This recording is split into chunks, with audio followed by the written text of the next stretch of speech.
माननीय प्रधानमंत्री जी।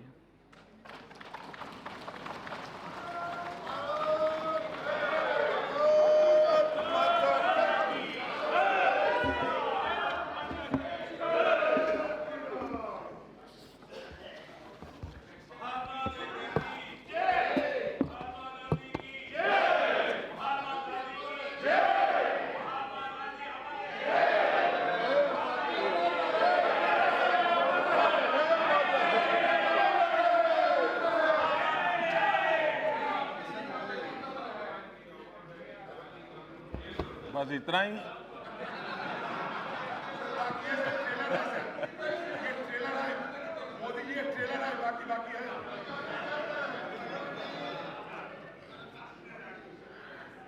आपके लिए गांधी जी ट्रेलर हो सकते हैं, हमारे लिए गांधी जी जिंदगी है।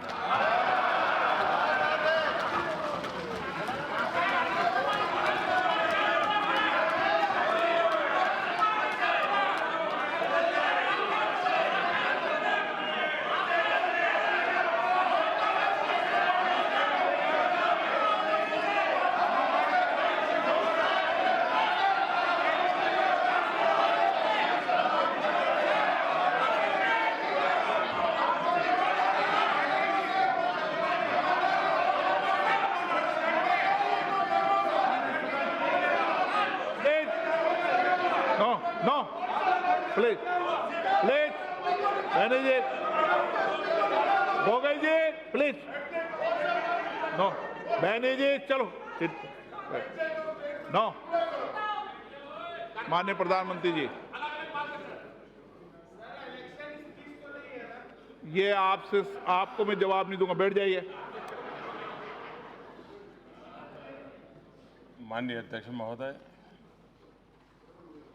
मैं राष्ट्रपति जी के अभिभाषण पर धन्यवाद प्रस्ताव पर राष्ट्रपति जी का आभार व्यक्त करने के लिए सर माननीय राष्ट्रपति जी होना चाहिए सर उपस्थित हुआ हूं।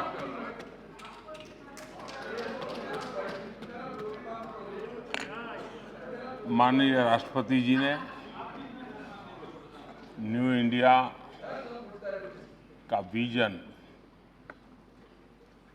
अपने अभिभाषण में प्रस्तुत किया है। 21वीं सदी के तीसरे दशक का माननीय राष्ट्रपति जी का ये वक्तव्य इस दशक के लिए हम सबको दिशा देने वाला, प्रेरणा देने वाला और देश के कोटि-कोटि जनों में विश्वास पैदा करने वाला ये अभिभाषण है।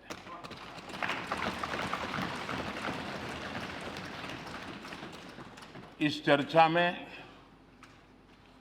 सदन के सभी अनुभवी माननीय सदस्यों ने बहुत ही अच्छे ढंग से अपनी अपनी बातें प्रस्तुत की हैं, अपने अपने विचार रखे हैं।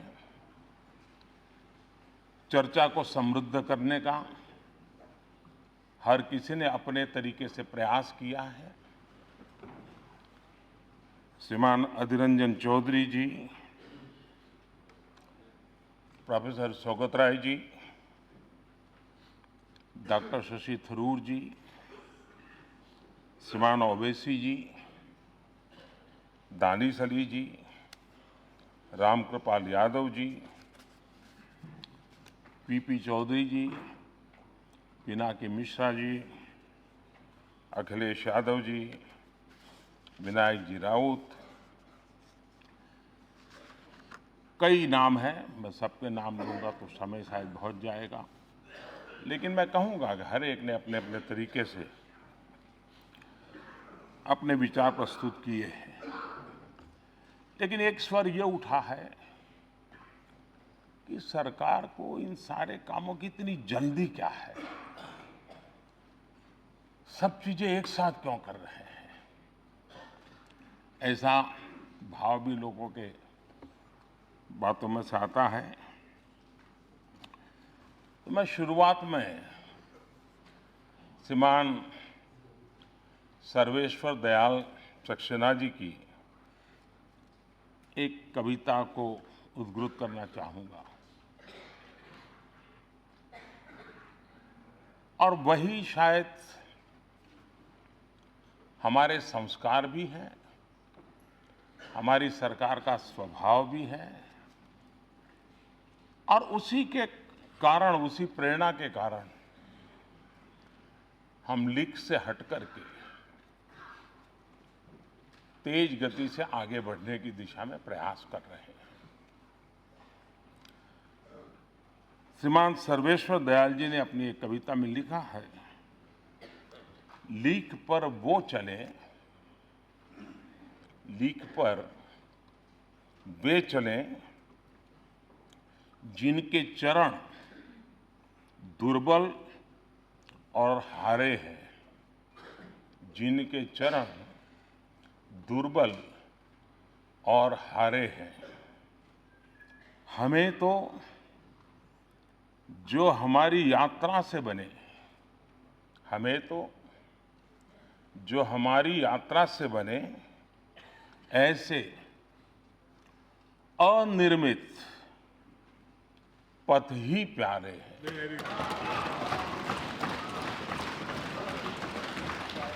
माननीय अध्यक्ष जी, और इसलिए लोगों ने सिर्फ एक सरकार बदली है ऐसा नहीं है, सरोकार भी बदलने की अपेक्षा की है।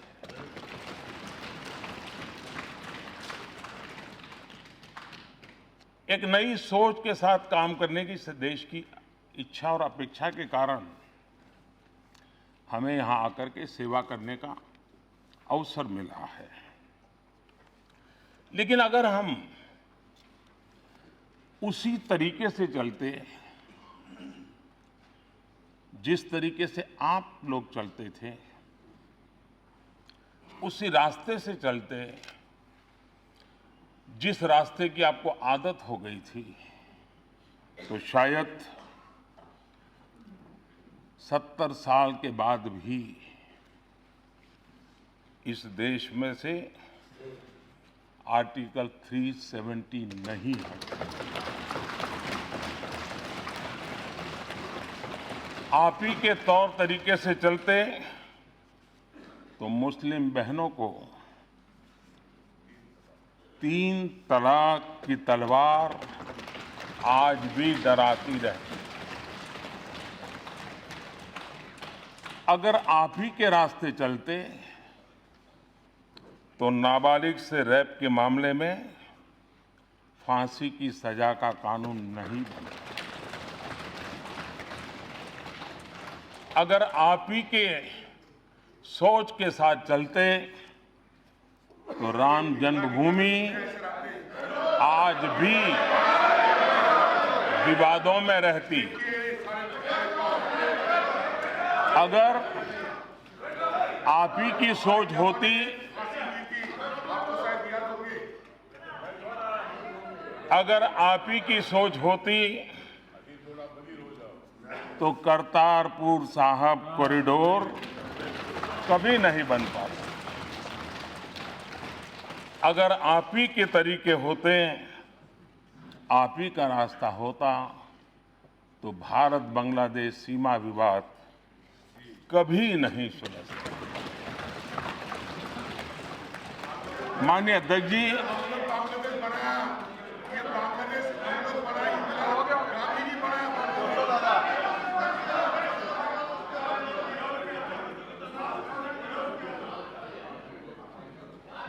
जब मैं माननीय अधीर जी को देखता हूं, सुनता हूं, तो मैं सबसे पहले किरण रिजिजू जी को बधाई देता हूं, क्योंकि उन्होंने जो फिट इंडिया मूवमेंट चलाया है, उस फिट इंडिया मूवमेंट का प्रचार प्रसार अधीर जी बहुत बढ़िया ढंग से करते हैं।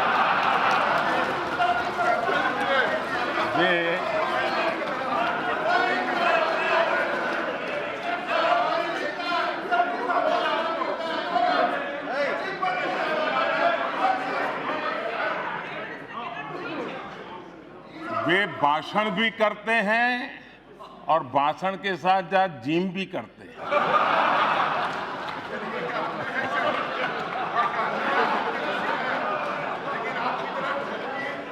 आसन नहीं करते, असली आसन करते, तो ये फिट इंडिया, एडवर्टाइज के आसन नहीं करते, फिट इंडिया, दिखाने के आसन नहीं करते। फिट इंडिया को बल देने के लिए, उसका प्रचार प्रसार करने के लिए मैं माननीय सदस्य का धन्यवाद करता हूं।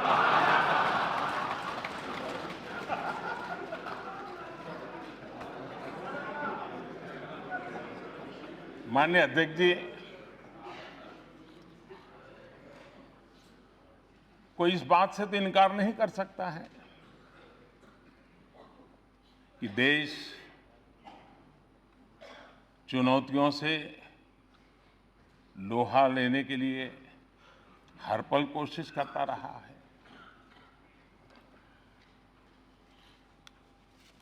कभी कभी चुनौतियों की तरफ न देखने की भी आदतें देश ने देखी है।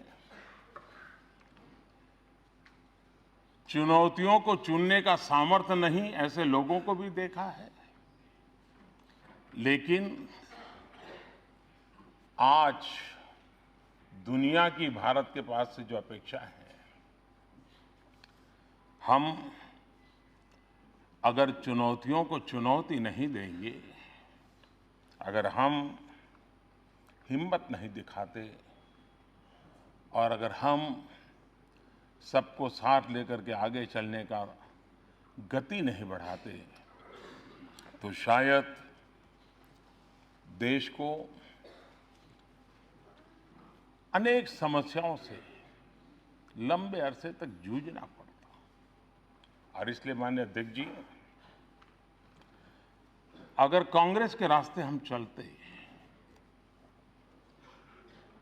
तो 50 साल के बाद भी शत्रु संपत्ति कानून का इंतजार देश को करते रहना पड़ेगा। 35 साल बाद भी नेक्स्ट जनरेशन लड़ाकू विमान का इंतजार देश को करते रहना पड़ेगा। 28 साल के बाद भी बेनामी संपत्ति कानून लागू नहीं होगा। 20 साल बाद भी चीफ ऑफ डिफेंस स्टाफ की नियुक्ति नहीं हो पाई। माननीय अध्यक्ष जी, हमारी सरकार तेज गति की वजह से, और हमारा मकसद है हम एक नई लकीर बना करके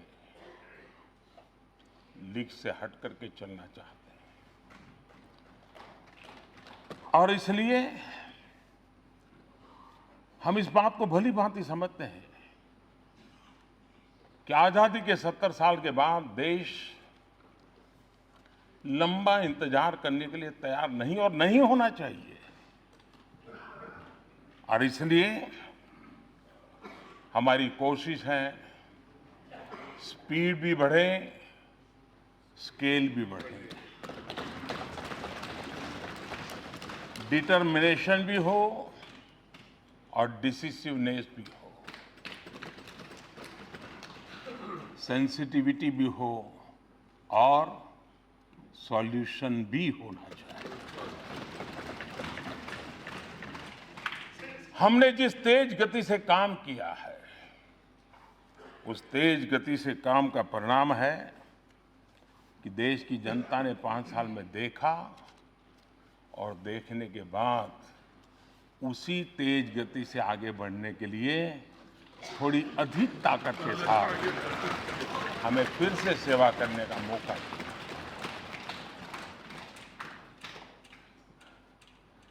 अगर ये तेज गति न होती तो 37 करोड़ लोगों के बैंक अकाउंट इतने कम समय में नहीं खुलते। अगर गति तेज न होती तो 11 करोड़ लोगों के घरों में शौचालय का काम पूरा नहीं होता। अगर तेज गति नहीं होती तो 13 करोड़ परिवारों में गैस का चूल्हा नहीं पहुंचता। अगर गति तेज न होती तो 2 करोड़ घर नए नहीं बनते गरीबों के लिए। अगर तेज गति नहीं होती तो लंबे अरसे से अटके हुए दिल्ली की 1700 से ज्यादा अवैध कॉलोनियां, 40 लाख से अधिक लोगों की जिंदगी जो अधर में लटकी हुई थी, वो काम पूरा नहीं होता। आज उन्हें उनका अपने घर का हक भी मिल गया है। माननीय अध्यक्ष जी, यहां पर नॉर्थ ईस्ट की भी चर्चा हुई है।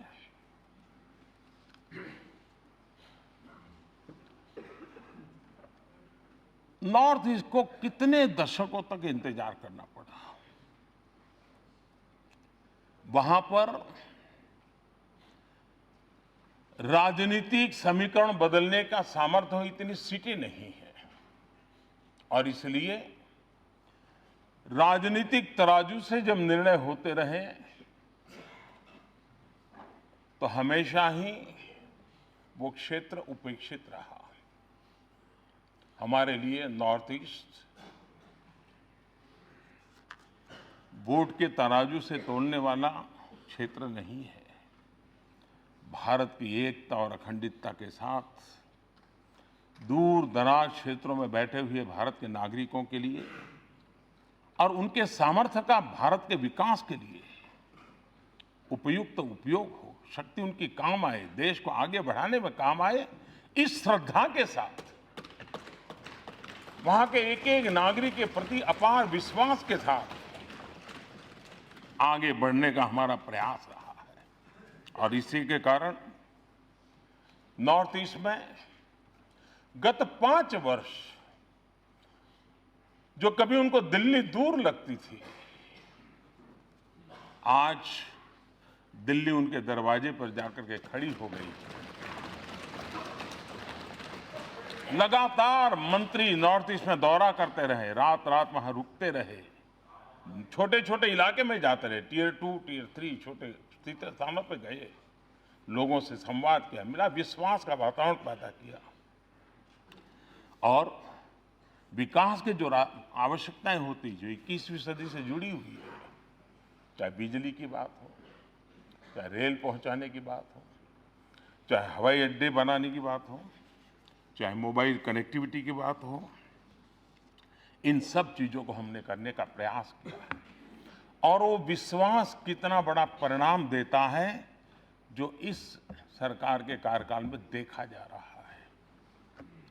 यहां पर ये बोडो की चर्चा आई और ये कहा गया ये कोई पहली बार हुआ है। हमने भी कभी ये नहीं कहा कि पहली बार हुआ है। हम तो यही कह रहे हैं प्रयोग तो बहुत हुए हैं और अभी भी प्रयोग हो रहे हैं, लेकिन जो कुछ भी हुआ राजनीतिक तराजू से लेखा जोखा करके किया गया। जो भी किया गया आधे अधूरे मन से किया गया। जो भी किया गया एक प्रकार से खाना पूर्ति की गई और उसके कारण समझौते कागज पे तो हो गए, फोटो भी छप गई, वाहवाही भी हो गई, बड़े गौरव के साथ आज भी उसकी चर्चा भी हो रही है। लेकिन कागज पे किए गए समझौतों से इतने सालों के बाद भी बोडो समस्या का समाधान नहीं हुआ। 4000 से ज्यादा निर्दोष लोग मौत के घाट उतारे गए। अनेक प्रकार की एक्सटॉर्शन, 50 प्रकार की बीमारियां समाज जीवन को जो संकट में डाले, ऐसी होती चली गई। इस बार जो समझौता हुआ है वो एक प्रकार से नॉर्थ ईस्ट के लिए भी और देश में आर्म्स और हिंसा में विश्वास करने वालों के लिए एक संदेश देने वाली घटनाएं हैं। ये ठीक है कि हमारी जरा वो इकोसिस्टम नहीं है ताकि हमारी बात बार बार उजागर हो, फैले, लेकिन हम मेहनत करेंगे, कोशिश करेंगे। लेकिन इस बार के समझौते की एक विशेषता है, सभी हथियारी ग्रुप एक साथ आए हैं। सारे हथियार और सारे अंडरग्राउंड लोग सरेंडर किए हैं। और दूसरा, उस समझौते के एग्रीमेंट में लिखा है कि इसके बाद बोडो समस्या से जुड़ी हुई कोई भी मांग बाकी नहीं रहेगी। नॉर्थ ईस्ट में हम सबसे सूरज तो पहले उगता है, लेकिन सुबह नहीं आती थी। सूरज तो आ जाता था, अंधेरा नहीं छटता था। आज मैं कह सकता हूं, नई सुबह भी आई है, नया सवेरा भी आया है, नया उजाला भी आया है। और वो प्रकाश जब आप अपने चश्मे बदलोगे तब दिखाई देगा।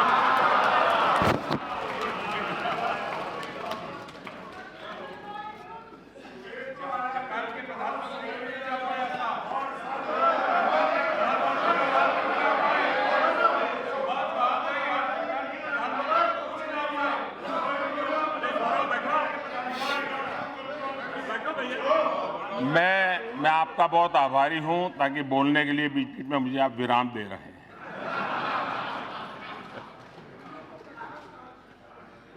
कल यहां स्वामी विवेकानंद जी के कंधों से बंदूकें फोड़ी गई।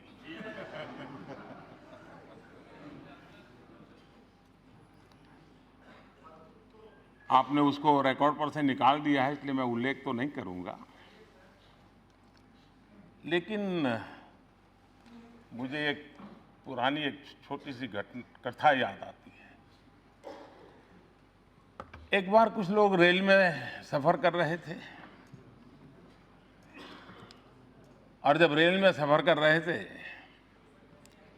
तो रेल जैसे गति पकड़ती थी, पटरी में से आवाज आती है, हम सब जानते हैं, सबका अनुभव है। तो वहां बैठे हुए एक संत महात्मा थे। उन्होंने कहा, देखो पटरी में से कैसी आवाज आ रही है।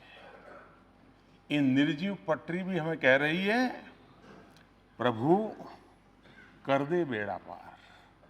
बोले, देखो यही आवाज आ रही, सुनो, प्रभु कर दे बेड़ा पार। तो दूसरे संत ने कहा, नहीं यार, मैंने सुना, मुझे तो सुनाई दे रहा है, प्रभु तेरी लीला अपरंपार, प्रभु तेरी लीला अपरंपार। तो वहां एक मौलवी जी बैठे थे। उन्होंने कहा, अरे भाई मुझे तो सुनाई दे रहा है दूसरा। तो इन संतों ने कहा, भाई आपको क्या सुनाई दे रहा है? तो उन्होंने कहा, मुझे सुनाई दे रहा है, ये अल्लाह तेरी रहमत, ये अल्लाह तेरी रहमत। तो वहां एक पहलवान बैठे थे। उन्होंने कहा, मुझे भी सुनाई दे रहा है। तो पहलवान ने कहा, मुझे सुनाई दे रहा है, खा रबड़ी कर कसरत, खा रबड़ी कर कसरत।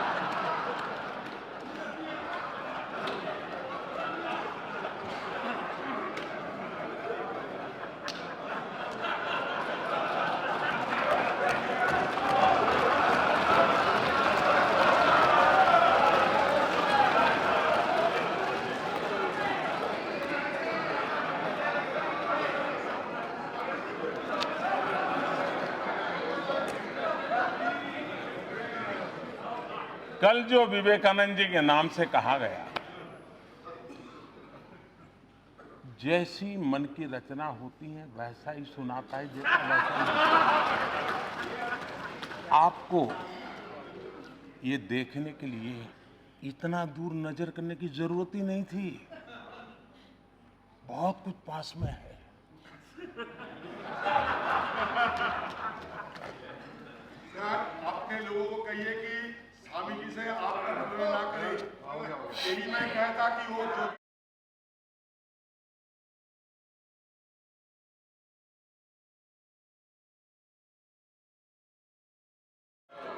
अपने अपने लोगों को कहते कि स्वामी जी को अपमान ना करे। नरेंद्र दत्त मोदी से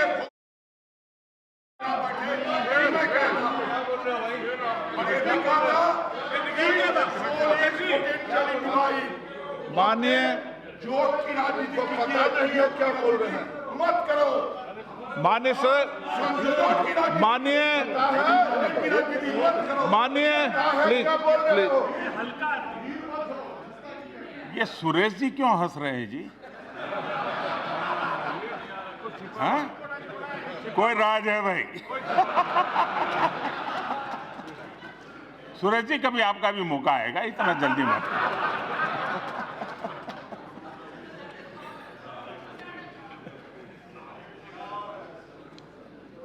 माननीय अध्यक्ष जी,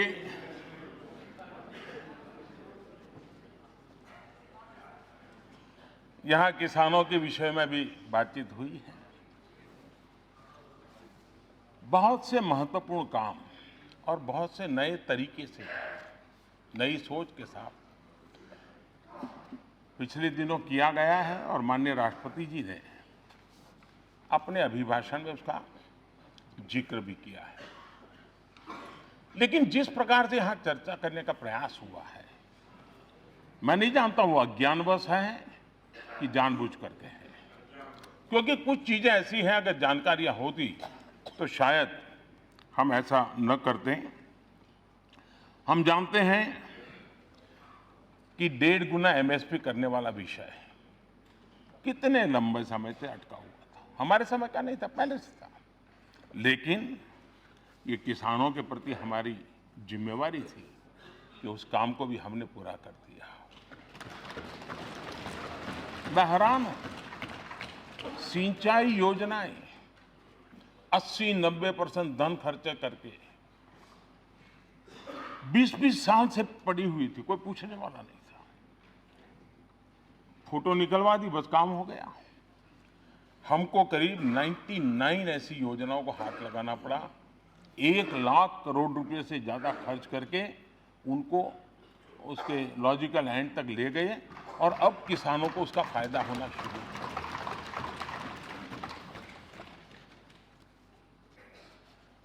प्रधानमंत्री फसल बीमा योजना, इस प्रधानमंत्री फसल बीमा योजना के तहत इस व्यवस्था से किसानों में एक विश्वास पैदा हुआ है।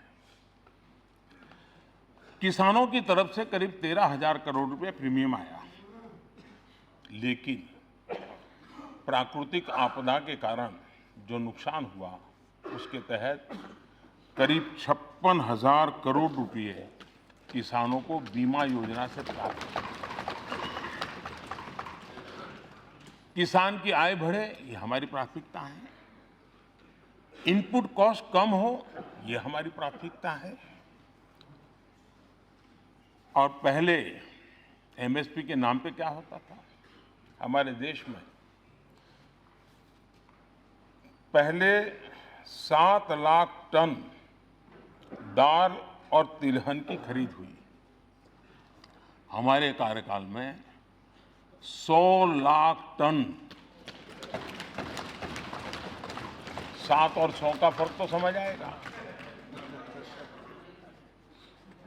इनाम योजना, आज डिजिटल वर्ल्ड है, हमारा किसान भी मोबाइल फोन से दुनिया के दाम देख रहा है, समझ रहा है।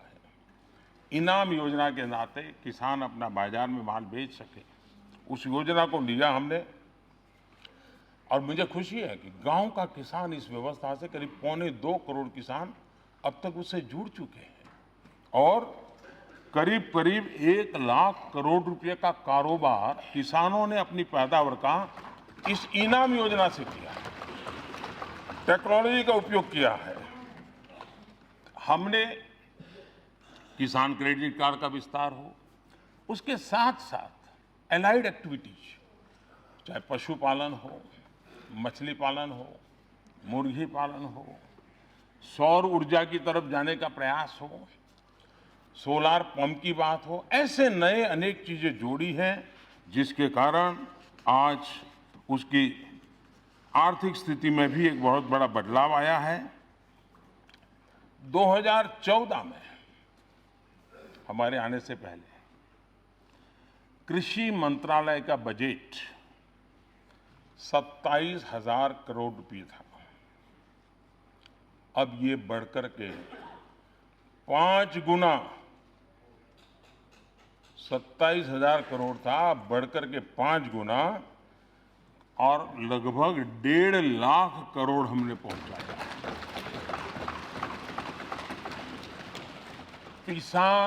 पीएम किसान सम्मान योजना किसानों के खाते में सीधे पैसे जाते हैं। अब तक करीब 45,000 करोड़ रुपए किसानों के खाते में ट्रांसफर हो चुके हैं। कोई बिचौलिया नहीं, कोई फाइलों की झंझट नहीं, एक क्लिक दबाया पैसे पहुंच गए। लेकिन मैं जरूर यहां माननीय सदस्यों से आग्रह करूंगा कि राजनीति करते रहिए, करनी भी चाहिए, क्योंकि मैं जानता हूं आपकी तकलीफ, लेकिन क्या हम राजनीति करने के लिए किसानों के हितों के साथ खिलवाड़ करेंगे? मैं उन माननीय सदस्यों से विशेष आग्रह करूंगा कि अपने राज्य में देखें, जो किसानों के नाम पर बढ़ चढ़ करके बोल रहे हैं वो जरा ज्यादा देखें कि क्या उनके राज्य के किसानों को पीएम किसान सम्मान निधि मिले, उसके लिए वो सरकारें किसानों की सूची क्यों नहीं दे रहे हैं, इस योजना के साथ क्यों नहीं जुड़ रहे हैं? नुकसान किसका हुआ? किसका नुकसान हुआ? उस राज्य के किसानों का हुआ। मैं चाहूंगा यहां कोई माननीय सदस्य ऐसा नहीं होगा कि जो दबी जबान में, तो खुल करके शायद न बोल पाए क्योंकि कहीं जगह पे बहुत कुछ होता है, लेकिन उनको पता होगा। उसी प्रकार से मैं माननीय सदस्यों के कहूंगा जिन्होंने किसानों के लिए बहुत कुछ कहा है, उन राज्यों में जरा देखिए आप कि जहां किसानों को वादे कर करके, बहुत बड़ी बड़ी बातें कर करके वोट बटोर लिए, शपथ ले लिए, सत्ता सिंहासन पा लिया, लेकिन किसानों के वादे पूरे नहीं किए गए। कम से कम मैं यहां बैठे हुए माननीय सदस्य उन राज्यों के भी प्रतिनिधि होंगे तो वो जरूर उन राज्यों को कहें कि किसानों को उनका हक देने में कोताही न बरते। माननीय अध्यक्ष जी, जब ऑल पार्टी मीटिंग हुई थी तब मैंने विस्तार से सबके सामने एक प्रार्थना भी की थी और अपने विचार भी रखे थे। उसके बाद सदन के प्रारंभ में जब मीडिया के लोगों से मैं बात कर रहा था तब भी मैंने कहा था कि ये सत्र हम पूरी तरह आर्थिक विषय, देश की आर्थिक परिस्थिति, इन सारे विषयों को इस सत्र हम समर्पित करें। हमारे पास जितनी भी चेतना है, जितना भी सामर्थ्य है, जितने भी बुद्धि प्रतिभा है, सबका निचोड़ इस सत्र में दोनों सदनों में हम लेकर के आए। क्योंकि जो देश, दुनिया की आज जो आर्थिक स्थिति है, उसका लाभ उठाने के लिए भारत कौन से कदम उठाए, कौन सी दिशा को अपनाए जिससे लाभ हो। मैं चाहूंगा कि ये सत्र, अभी भी समय है, ब्रेक के बाद भी जब मिलेंगे तब भी पूरी शक्ति, मैं सभी सदस्यों से आग्रह करता हूं, हम आर्थिक विषयों पर गहराई से बोले, व्यापकता से बोले और अच्छे नए सुझावों के साथ बोले, ताकि देश विश्व के अंदर जो अवसर पैदा हुए उसका फायदा उठाने के लिए पूरी ताकत से आगे बढ़े। मैं निमंत्रित करता हूं सबको। और मैं मानता हूं कि आर्थिक विषयों के इस महत्वपूर्ण विषय पर बातचीत हम सबका सामूहिक दायित्व है। और इस दायित्व बोध में पुरानी बातों को हम भूल नहीं सकते हैं, क्योंकि आज हम कहां हैं उसका पता तब चलता है कल कहां थे। और वो भी ये बात सही है कि जब हमारे माननीय सदस्य ये कहते हैं कि ये क्यों नहीं हुआ, ये कब होगा, ये कैसे होगा, कब तक करेंगे, ये जब सुनता हूं तो कुछ लोगों को लगता होगा कि आप आलोचना करते हैं। मैं नहीं मानता हूं आप आलोचना करते हैं।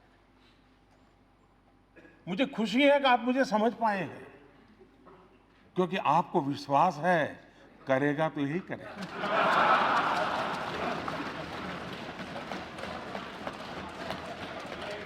और इसलिए मैं आपके इन बातों को आलोचना नहीं मानता हूं, मार्गदर्शक मानता हूं, प्रेरणा मानता हूं।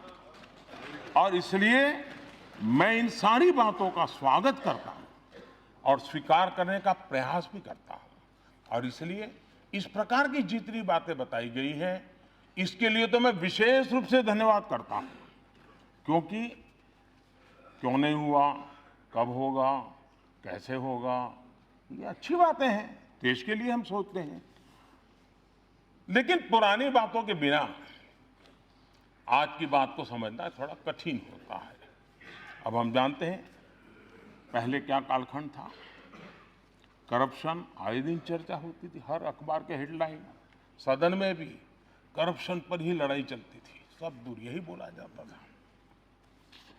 अनप्रोफेशनल बैंकिंग कौन भूल सकता है, कमजोर इंफ्रास्ट्रक्चर पॉलिसीज कौन भूल सकता है, और संसाधनों की बंदरबाट, माय गॉड क्या करके रख दिया था। इन सारी स्थितियों में से बाहर निकलने के लिए हमने समस्याओं के समाधान खोजने के लिए लॉन्ग टर्म गोल के साथ एक निश्चित दिशा पकड़ करके, निश्चित लक्ष्य पकड़ करके उसको पूरा करने का हमने लगातार प्रयास किया है। और मुझे विश्वास है कि उसी का परिणाम है कि आज इकोनॉमी में फिस्कल डेफिसिट बनी रही है, महंगाई नियंत्रित रही है और मैक्रो इकोनॉमिक स्टेबिलिटी भी बनी रही है।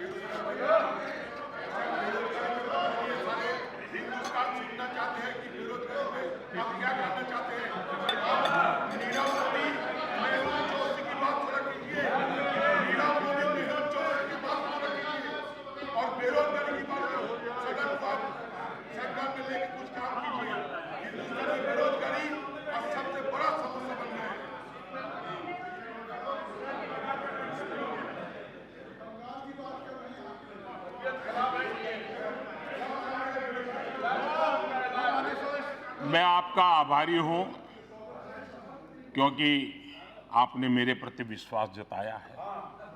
ये भी काम हम ही करेंगे। हाँ, एक काम नहीं करेंगे, एक काम न करेंगे, एक काम न करेंगे, न होने देंगे, वो है आपकी बेरोजगारी नहीं हटने देंगे।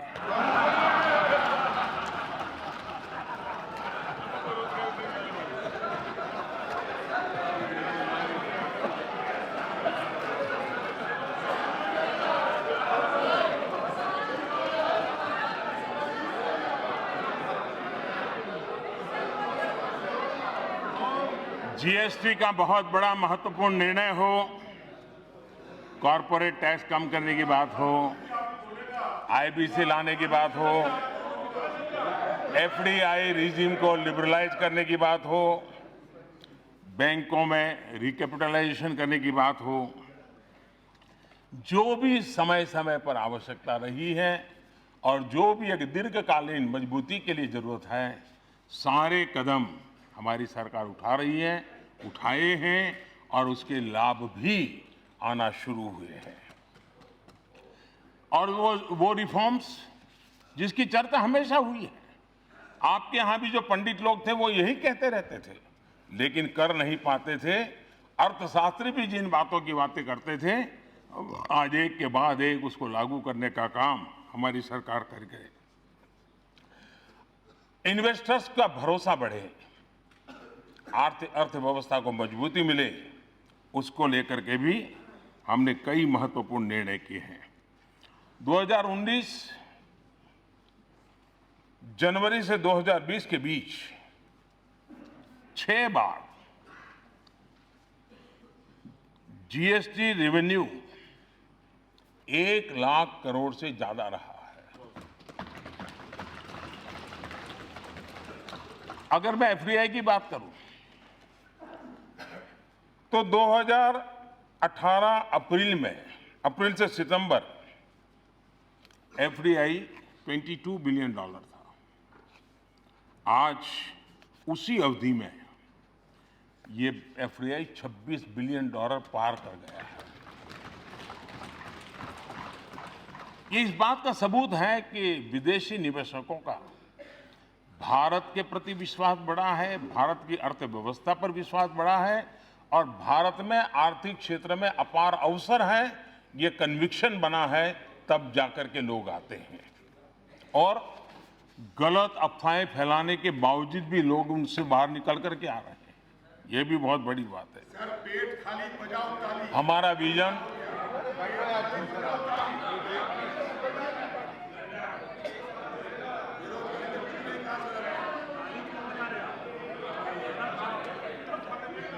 हमारा vision greater investment, better infrastructure, increase value addition और ज्यादा से ज्यादा जॉब क्रिएशन पर है।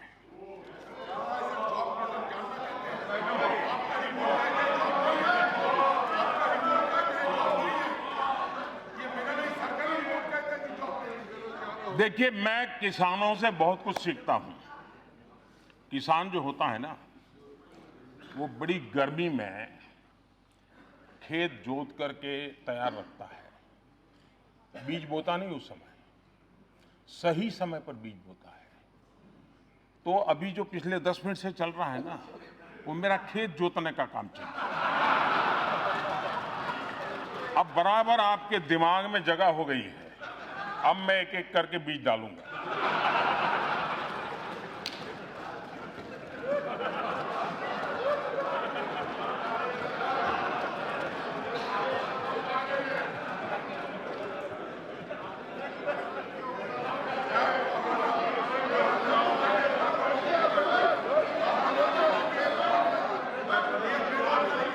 माननीय अध्यक्ष जी, मुद्रा योजना,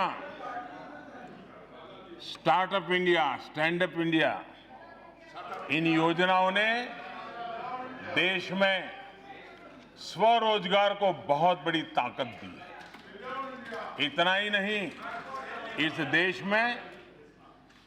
इस देश में करोड़ों करोड़ों लोग जो पहली बार मुद्रा योजना को लेकर के खुद तो रोजी रोटी कमाने लगे, लेकिन किसी और को भी, 1 को, 2 को, 3 को रोजगार देने में सफल हुआ। इतना ही नहीं, पहली बार बैंकों से जिनको धन मिला है मुद्रा योजना के तहत, उसमें 70% हमारी माताएं बहनें, जो पहले इकोनॉमिक एक्टिविटी के क्षेत्र में नहीं थी, वो आज कहीं न कहीं इकोनॉमी को बढ़ाने में योगदान दे रही है। 28,000 से ज्यादा स्टार्टअप रिकॉग्नाइज हुए हैं और वे आज खुशी की बात है टियर 2, टियर 3 सिटी में है। यानी हमारे देश का युवा नए क्षेत्र संकल्पों के साथ आगे बढ़ रहा है। मुद्रा योजना के तहत 22 करोड़ से ज्यादा ऋण स्वीकृत हुए हैं और करोड़ों युवाओं ने खुद ने तो रोजगार नहीं, खुद ने रोजगार को पाया है। फॉर्मल सेक्टर में अजय रंजन जी, मैं ऐसा करता हूं आप एक समय तय कीजिए, आपको जितना कहना है मैं दोबारा बैठ लूंगा, क्योंकि ये सब लोग पीछे हंस रहे हैं और आपकी प्रतिष्ठा को झटका लगे अच्छा नहीं है। सर मेरी प्रतिष्ठा के लिए आपको मैं काफी सेल्फ सफिशिएंट हूं, लेकिन आपने जो उल्टा तो मुझे ये ड्यूटी लगाया, ये बात को आप रजिस्ट करें। 70 साल की इस देश की राजनीति ऐसी रही है कि कोई कांग्रेसी सेल्फ सफिशिएंट नहीं हो सकता, ऐसा हो ही नहीं सकता।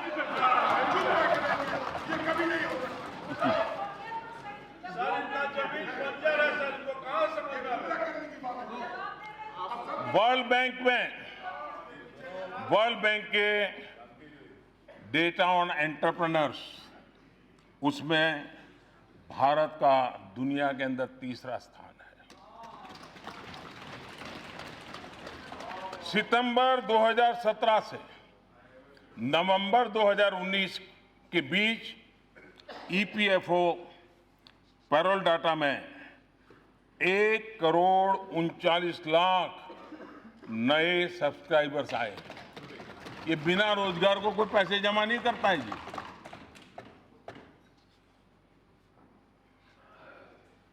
मैंने कांग्रेस के एक नेता का कल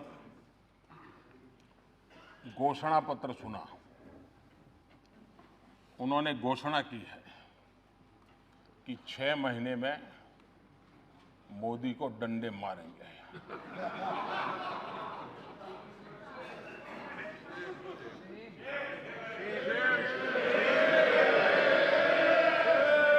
और ये डंडे मारेंगे तो हम भी मारेंगे। और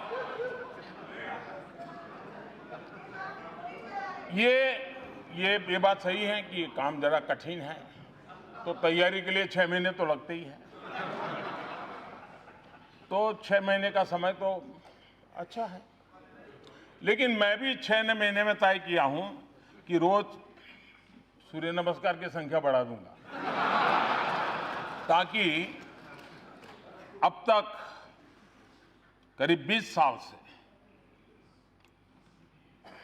जिस प्रकार की गंदी गालियां सुन रहा हूं और अपने आप को गाली प्रूफ बना दिया है, 6 महीने ऐसे सूर्य नमस्कार करूंगा, ऐसे सूर्य नमस्कार करूंगा कि मेरी पीठ को भी हर डंडे झेलने की ताकत वाला बना दूंगा। तो मैं आभारी हूं कि पहले से अनाउंस कर दिया गया है, तो मुझे ये 6 महीना आप एक्सरसाइज बढ़ाने का टाइम मिलेगा।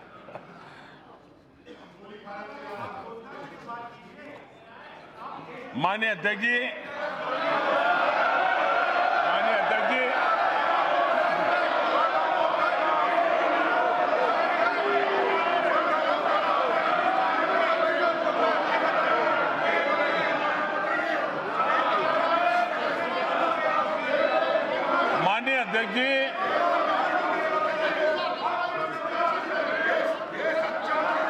माननीय अध्यक्ष जी,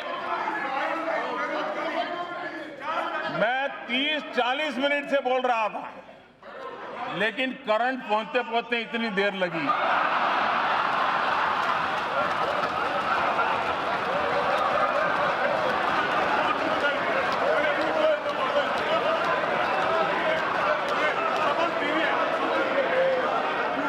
बहुत सी ट्यूबलाइट का ऐसा ही होता है।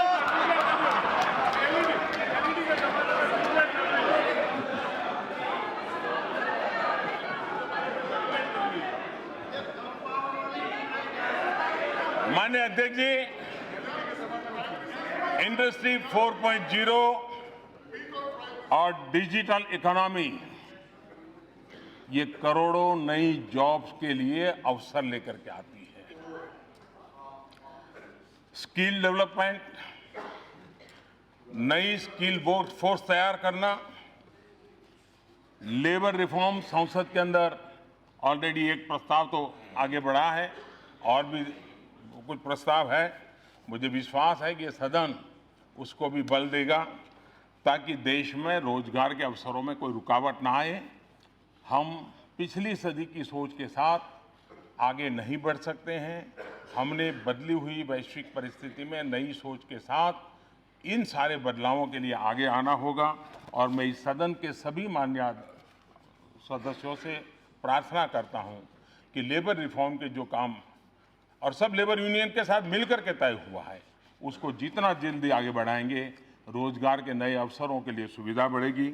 और मैं विश्वास करता हूं $5 trillion economy, ease of doing business, ease of living, ये ऐसे नहीं हो रहा।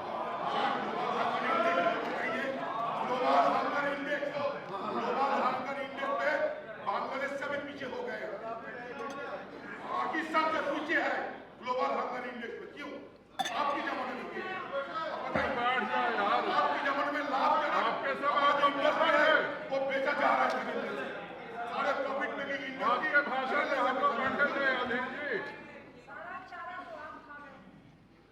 माननीय मंत्री जी कोई टिप्पणी मत कीजिए। बार-बार उठना ठीक नहीं। माननीय अध्यक्ष जी, ये बात सही है कि हमने आने वाले दिनों में एक 16 करोड़ का इंफ्रास्ट्रक्चर का मिशन लेकर के आगे चल रहे हैं। लेकिन पिछले कार्यकाल में भी आपने देखा होगा कि देश की इकोनॉमी को ताकत देने के लिए, मजबूती देने के लिए इंफ्रास्ट्रक्चर का बहुत बड़ा महत्व होता है। और जितना बल ज्यादा इंफ्रास्ट्रक्चर की गतिविधियों को देते हैं, वो इकोनॉमी को भी ड्राइव करता है, रोजगार को भी देता है, नए नए उद्योगों को भी अवसर देता है। और इसलिए हमने इंफ्रास्ट्रक्चर के पूरे काम में एक नई गति लाए। लेकिन पहले इंफ्रास्ट्रक्चर का मतलब यही होता था कि सीमेंट कंक्रीट के जंगलों की बात। पहले इंफ्रास्ट्रक्चर का मतलब होता था टेंडर की प्रक्रियाएं। पहले इंफ्रास्ट्रक्चर का मतलब होता था बिचौलिए। यही इंफ्रास्ट्रक्चर की बात आती थी तो लोगों को यही लगता था कि कुछ बू आती थी। आज हमने ट्रांसपेरेंसी के साथ 21वीं सदी आधुनिक भारत बनाने के लिए जिस इंफ्रास्ट्रक्चर की कल्पना कर सकते हैं, उस पर बल दिया है। और हमारी भूमि, हमारे लिए इंफ्रास्ट्रक्चर ये सिर्फ एक सीमेंट कंक्रीट का खेल नहीं है। मैं मानता हूं इंफ्रास्ट्रक्चर एक भविष्य लेकर के आता है। करगिल से कन्याकुमारी और कच्छ से कोहिमा, इसको अगर जोड़ने का काम करने की ताकत होती तो इंफ्रास्ट्रक्चर में होती है। एस्पिरेशंस और अचीवमेंट्स को जोड़ने का काम इंफ्रास्ट्रक्चर करता है। लोगों और उनके सपनों को उड़ान देने की ताकत अगर कहीं में है तो इंफ्रास्ट्रक्चर में होती है। लोगों की क्रिएटिविटी को कंज्यूमर्स के साथ जोड़ने का काम इंफ्रास्ट्रक्चर के कारण ही संभव हो सकता है। एक बच्चे को स्कूल से जोड़ने का काम, छोटा ही क्यों ना, वो इंफ्रास्ट्रक्चर करता है। एक किसान को बाजार से जोड़ने का काम इंफ्रास्ट्रक्चर करता है। एक व्यवसायी को उसके कंज्यूमर के साथ जोड़ने का काम भी इंफ्रास्ट्रक्चर करता है। प्रदूषण को नियंत्रित करके स्वस्थ जीवन से जोड़ने का काम भी इंफ्रास्ट्रक्चर करता है। लोगों को लोगों से जोड़ने का काम भी इंफ्रास्ट्रक्चर करता है। एक गरीब प्रेग्नेंट मां को भी अस्पताल से जोड़ने का काम इंफ्रास्ट्रक्चर करता है। और इसलिए इरिगेशन से लेकर के इंडस्ट्री तक, सोशल इंफ्रास्ट्रक्चर से लेकर के रूरल इंफ्रास्ट्रक्चर तक, रोड से लेकर के पोर्ट्स तक और एयरवेज से लेकर के वाटरवेज तक, हमने अनेक ऐसे इनिशिएटिव लिए हैं। गत 5 वर्ष में देश ने देखा है, और लोगों ने जब देखा है तभी तो यहां बिठाया है जी। यही तो इंफ्रास्ट्रक्चर है जो यहां पहुंचाता है।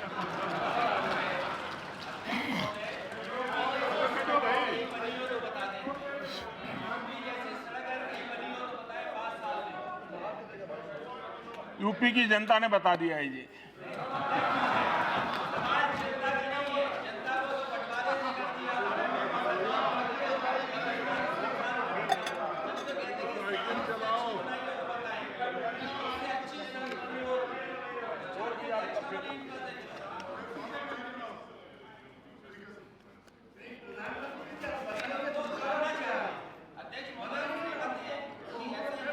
माननीय अध्यक्ष जी, मैं एक उदाहरण देना चाहता हूं कि हमारे यहाँ इंफ्रास्ट्रक्चर के क्षेत्र में कैसे काम होता था। हमारे यहाँ इंफ्रास्ट्रक्चर में कैसे काम होता था। ये सिर्फ हमारा दिल्ली का ही विचार ले लीजिए। ये दिल्ली में ट्रैफिक, एनवायरनमेंट और हजारों ट्रक दिल्ली के बीच से गुजर रही थी। 2009 में यूपीए सरकार का संकल्प था कि 2009 तक ये दिल्ली के सराउंडिंग जो पेरिफेरल एक्सप्रेस वे है, इसको 2009 तक पूरा करने का यूपीए सरकार का संकल्प था। 2014 में हम आए, तब तक कागज पे ही वो लकीरें बनकर के पड़ा हुआ था। और 2014 के बाद मिशन मोड में हमने काम लिया और आज पेरिफेरल एक्सप्रेसवे का काम हो गया। 40,000 से ज्यादा ट्रकें जो आज दिल्ली में नहीं आती, सीधी बाहर जाती हैं और दिल्ली को प्रदूषण से बचाने में एक अहम कदम ये भी है। लेकिन इंफ्रास्ट्रक्चर का महत्व क्या होता है? 2009 तक पूरा करने का सपना 2014 तक कागज के लकीर बनकर के पड़ा रहा हो, ये अंतर है। उसको समझने के लिए थोड़ा टाइम लगेगा।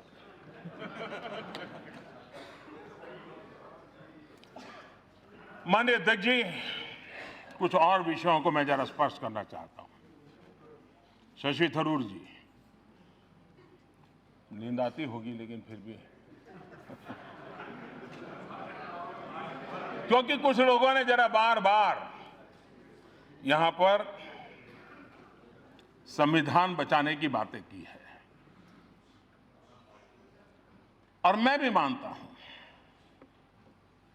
कि संविधान बचाने की बात कांग्रेस ने दिन में 100 बार बोलनी चाहिए। कांग्रेस के लिए मंत्र होना चाहिए, संविधान बचाओ, संविधान बचाओ, क्यों जरूरी है। क्योंकि संविधान के साथ कब क्या हुआ, अगर संविधान का महात्म्य समझते तो संविधान के साथ यह न हुआ होता।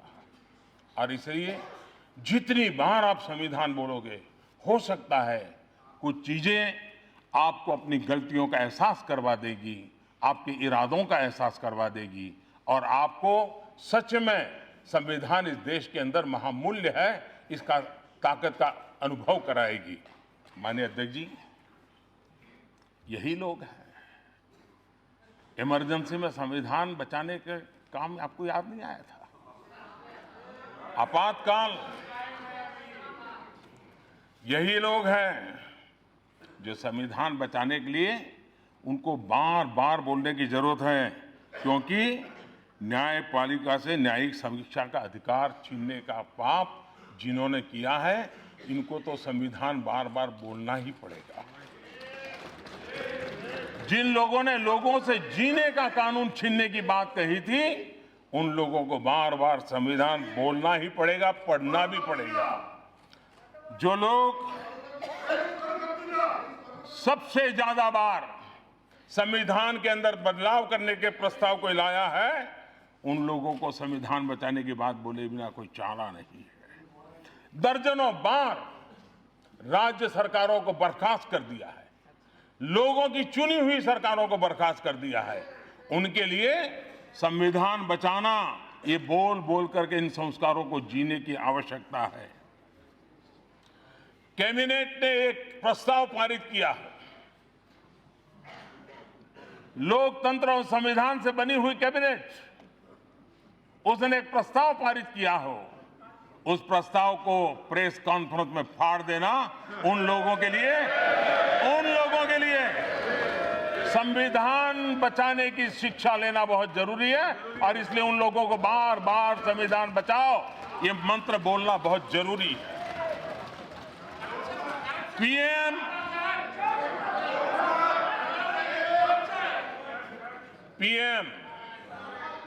और पीएमओ,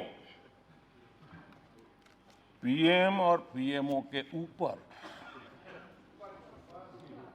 नेशनल एडवाइजरी काउंसिल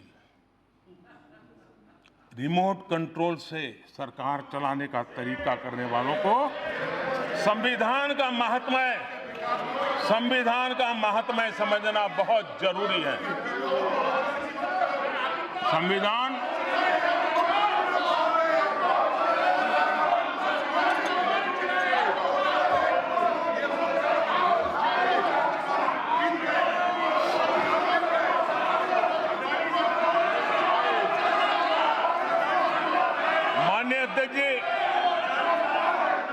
माननीय अध्यक्ष जी,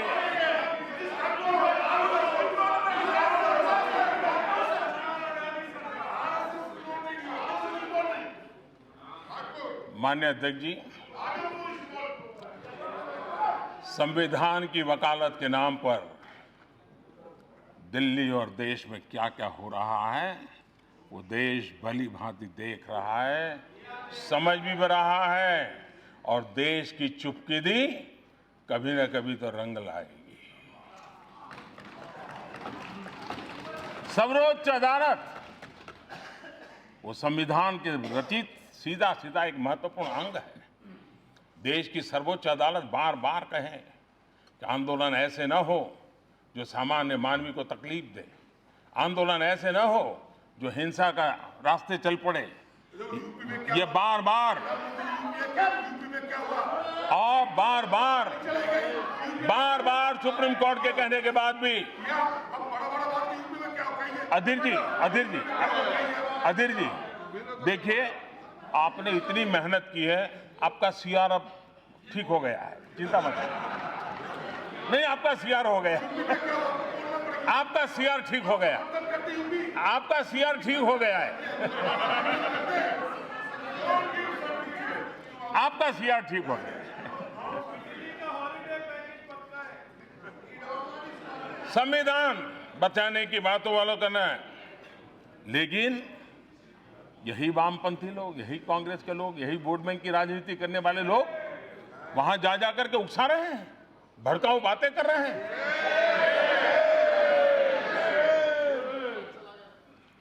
माननीय अध्यक्ष जी, एक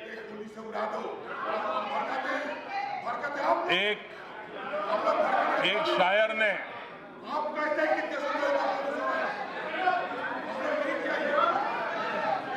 माननीय अध्यक्ष जी, एक शायर ने कहा था और शायद इस स्थिति को बड़ी सटीक तरीके से,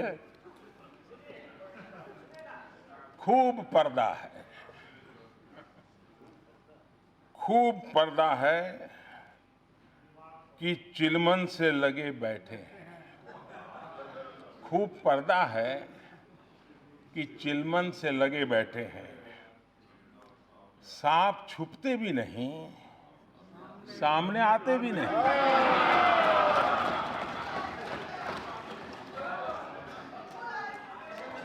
पब्लिक सब जानती है, सब समझती है। जिस तरह के बयान दिए गए सदन में, उसका जिक्र सही नहीं है। माननीय अध्यक्ष जी, पिछले दिनों जो भाषाएं बोली गई हैं, जिस प्रकार के वक्तव्य दिए गए हैं, वो इसका जिक्र और सदन के बड़े बड़े नेता भी वहां पहुंच जाते हैं, इसका बहुत बड़ा अफसोस है। लेकिन शाहीन बाग में गोली चलाना कांग्रेस के समय में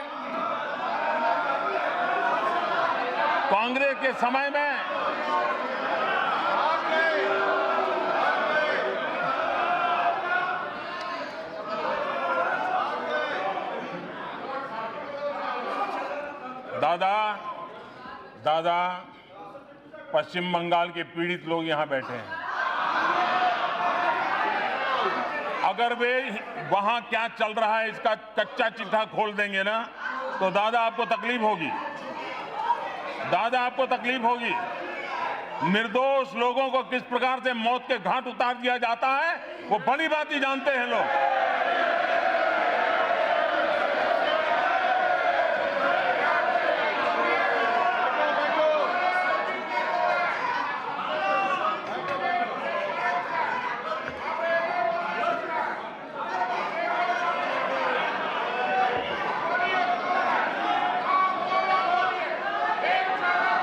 अध्यक्ष जी, कांग्रेस के समय में संविधान की क्या स्थिति थी, लोगों के अधिकार की स्थिति क्या थी, ये मैं जरा इनको पूछना चाहता हूं। अगर संविधान इतना महत्वपूर्ण है जो हम मानते हैं, अगर आप मानते होते तो जम्मू कश्मीर में हिंदुस्तान का संविधान लागू करने में आपको किसने रोका? इसी संविधान के दिए अधिकारों से जम्मू कश्मीर के मेरे भाइयों बहनों को वंचित रखने का पाप किसने किया था? और शशि जी, आप तो जम्मू कश्मीर के दामाद रहे हैं। अरे उन बेटियों की चिंता करते हैं, आप संविधान की बात करते हो। और इसलिए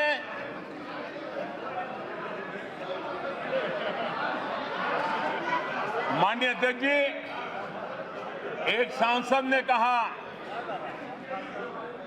एक माननीय सांसद ने कहा कि जम्मू कश्मीर ने अपनी आइडेंटिटी खोई है। किसी ने कहा, किसी की नजर में तो जम्मू कश्मीर मतलब जमीन ही था।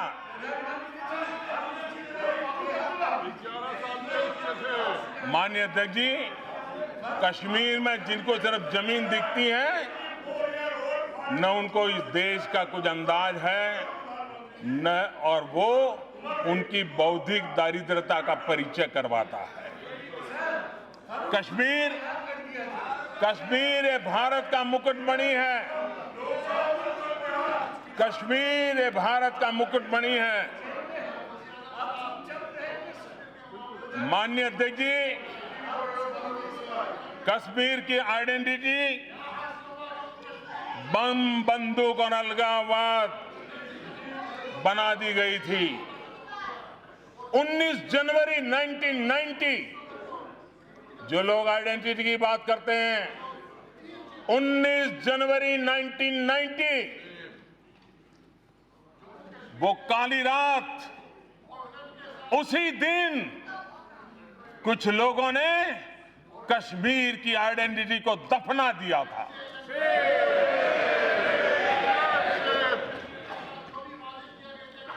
कश्मीर की आइडेंटिटी सूफी परंपरा है। कश्मीर की आइडेंटिटी सर्वपंथ संभाव की है। कश्मीर के प्रतिनिधि मां लालदेड़, नंद ऋषि, सैयद बुलबुल शाह, मीर सैयद अली हमदानी, ये कश्मीर की आइडेंटिटी है। माननीय अध्यक्ष जी, कुछ लोग कहते हैं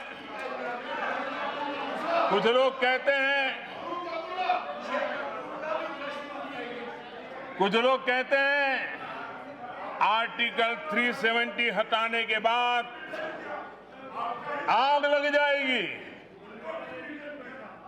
कैसे भविष्यवेत्ता है? आग लग जाएगी 370 हटाने के बाद।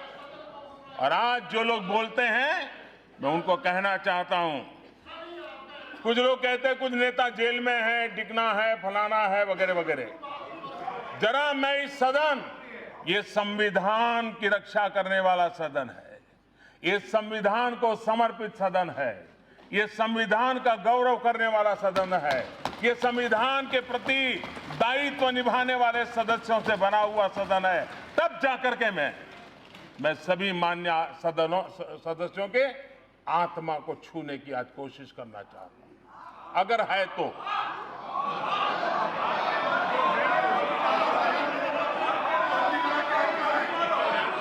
माननीय अध्यक्ष जी,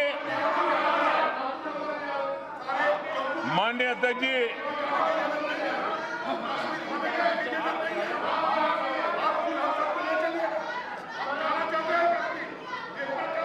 अध्यक्ष जी, महबूबा मुफ्ती जी ने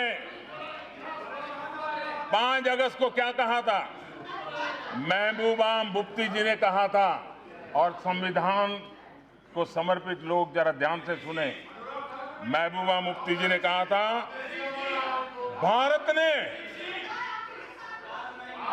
ये शब्द बड़े गंभीर है, उन्होंने कहा था भारत ने कश्मीर के साथ धोखा किया है।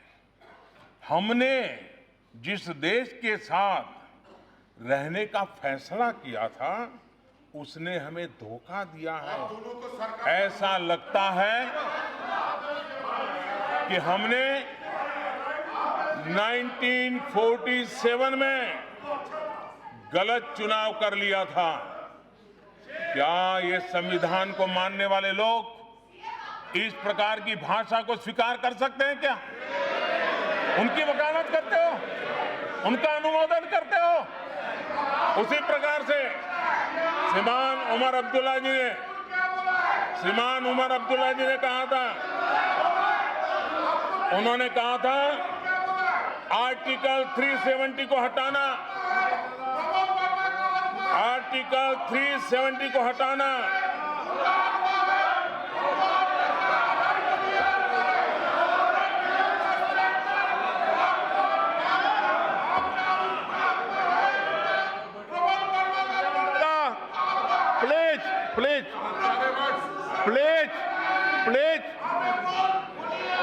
प्लीज। माननीय अध्यक्ष जी, उमर अब्दुल्ला जी ने कहा था कि आर्टिकल 370 को हटाना ऐसा भूकंप लाएगा कि कश्मीर भारत से अलग हो जाएगा। माननीय अध्यक्ष जी, फारूक अब्दुल्ला जी ने कहा था,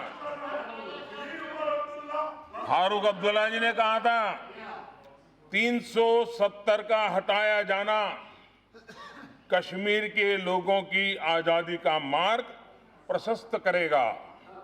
अगर 370 हटाई गई तो भारत का झंडा फहराने वाला कश्मीर में कोई नहीं बचेगा।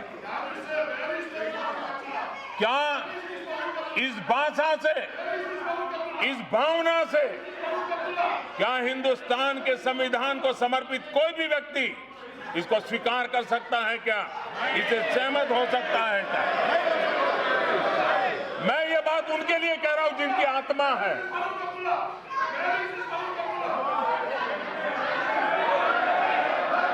माननीय अध्यक्ष जी, ये वो लोग हैं, माननीय अध्यक्ष जी, ये वो लोग हैं जिनको कश्मीर की आवाम पे भरोसा नहीं है और इसलिए ऐसी भाषा बोलते हैं। हम वो है जिनको कश्मीर की आवाम पे भरोसा। हमने भरोसा किया, हमने कश्मीर की आवाम पे भरोसा किया और आर्टिकल 370 को हटाया और आज तेज गति से विकास भी कर रहे हैं। और इस देश के किसी भी क्षेत्र के हालात बिगाड़ने की मंजूरी नहीं दी जा सकती, चाहे वो कश्मीर हो, चाहे नॉर्थ ईस्ट हो, चाहे केरल हो, कोई भी इजाजत नहीं दी जा सकती। हमारे मंत्री भी पिछले दिनों लगातार जम्मू कश्मीर का दौरा कर रहे हैं, जनता के साथ संवाद कर रहे हैं, जनता के साथ संवाद करके वहां की समस्याओं का समाधान करने के लिए हम प्रयास कर रहे हैं। माननीय अध्यक्ष जी, मैं आज इस सदन से जम्मू कश्मीर के उज्जवल भविष्य के लिए, जम्मू कश्मीर के विकास के लिए, जम्मू कश्मीर के लोगों की आशा अपेक्षाओं को पूर्ण करने के लिए हम प्रतिबद्ध हैं। हम संविधान को समर्पित लोग सबके सब प्रतिबद्ध हैं। लेकिन साथ साथ मैं लद्दाख के विषय में भी कहना चाहूंगा। माननीय अध्यक्ष जी, हमारे देश में सिक्किम एक ऐसा प्रदेश है जिसने अपने आप को एक ऑर्गेनिक स्टेट के रूप में उसने अपनी पहचान बनाई है और एक प्रकार से देश के कई राज्यों को सिक्किम जैसे छोटे राज्य ने प्रेरणा दी है। सिक्किम के किसान, सिक्किम के नागरिक, उसके लिए अभिनंदन के अधिकारी। लद्दाख, मैं मानता हूं लद्दाख के विषय में मेरे मन में बहुत चित्र साफ है, और इसलिए हम चाहते हैं कि लद्दाख जिस प्रकार से हमारे पड़ोस में भूटान की भूरी भूरी प्रशंसा होती है एनवायरनमेंट को लेकर, कार्बन न्यूट्रल कंट्री के रूप में दुनिया में उसकी पहचान बनी है। हम देशवासी संकल्प करते हैं, और हम सबको संकल्प करना चाहिए कि हम लद्दाख को भी एक कार्बन न्यूट्रल इकाई के रूप में डेवलप करेंगे, देश के लिए एक पहचान बनाएंगे, और उसका लाभ आने वाली पीढ़ियों को एक मॉडल के रूप में मिलेगा, ऐसा मुझे पूरा विश्वास है। और मैं जब लद्दाख जाऊंगा, इनको उनके साथ रह करके मैं इसकी एक डिजाइन बनाने की दिशा में आगे बढ़ रहा हूं। माननीय अध्यक्ष जी, यहां पर जो कानून इस सदन ने पारित किया, जो संशोधन दोनों सदनों में पारित हुआ, जो नोटिफाई हो गया, उसके संबंध में भी कुछ न कुछ कोशिशें हो रही है। सीएए लाने,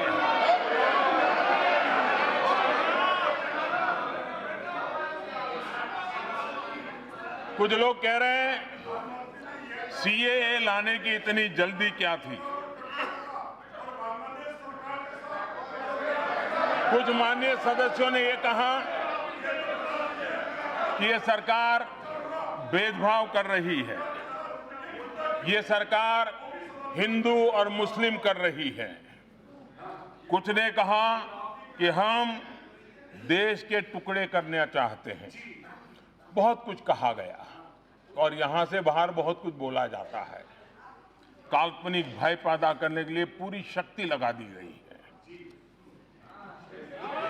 और वो लोग बोल रहे हैं जो देश के टुकड़े टुकड़े करने वालों के बगल में खड़े रह करके फोटो खिंचवाते हैं। देश के टुकड़े टुकड़े करने वालों के बगल में खड़े होकर के जो लोग फोटो खिंचवाते हैं दशकों से, पाकिस्तान यही भाषा बोलता आया है।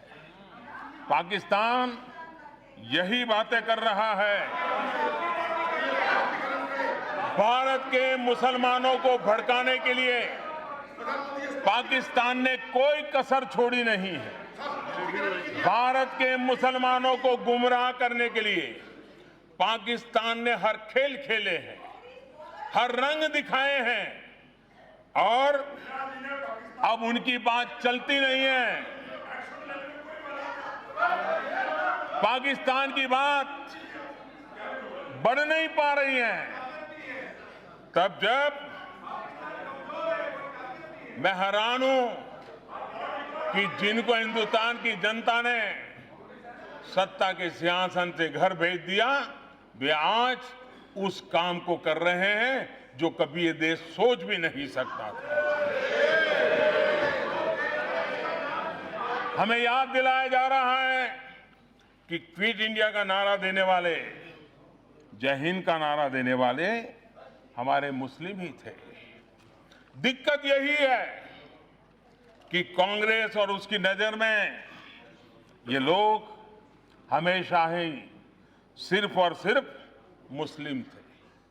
हमारे लिए, हमारी नजर में वो भारतीय है, हिंदुस्तानी है।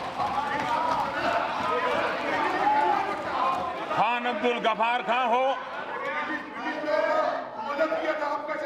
माननीय अध्यक्ष जी, मेरा सौभाग्य रहा है कि लड़कपन में मेरा सौभाग्य रहा है कि लड़कपन में खान अब्दुल गफार खान जी के चरण छूने का मुझे अवसर मिला था। मैं इसे अपना गर्व मानता हूं।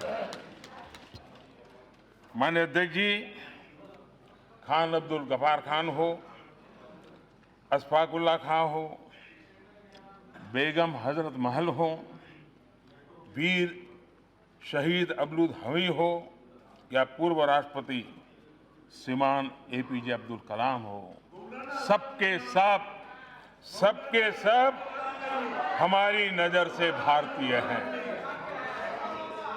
सदन का समय ज्यादा लेने के लिए मैंने नाम कुछ कम बोले, आप जोड़ देना ना, जो भी ये नाम लिखवा दे मेरे भाषण में लिख देना। Thank you for this assistance.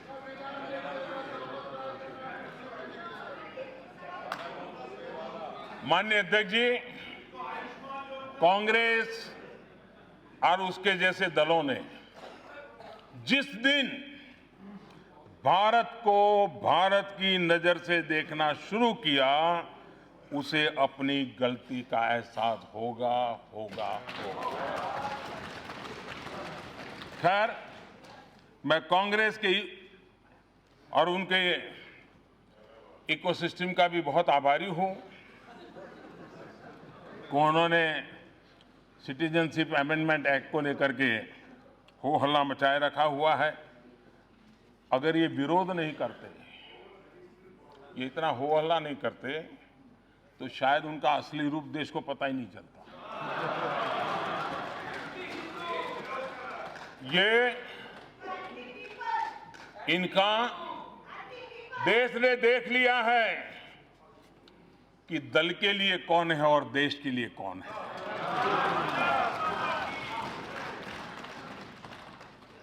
और मैं चाहता हूं, जब चर्चा निकल पड़ी है तो बात दूर तक चली जाए। माननीय अध्यक्ष जी, प्रधानमंत्री बनने की इच्छा किसी की भी हो सकती है और उसमें कुछ बुरा भी नहीं है, लेकिन किसी को प्रधानमंत्री बनना था, इसलिए हिंदुस्तान के ऊपर एक लकीर खींची गई और देश का बंटवारा कर दिया गया। बंटवारे के बाद जिस तरह पाकिस्तान में हिंदुओं, सिखों और अन्य अल्पसंख्यकों पर अत्याचार हुआ, जुल्म हुआ, जोर जबरदस्ती हुई, उसकी कल्पना तक नहीं की जा सकती। मैं कांग्रेस के साथियों से जरा पूछना चाहता हूं, क्या आपने कभी भूपेंद्र कुमार दत्ता का नाम सुना है?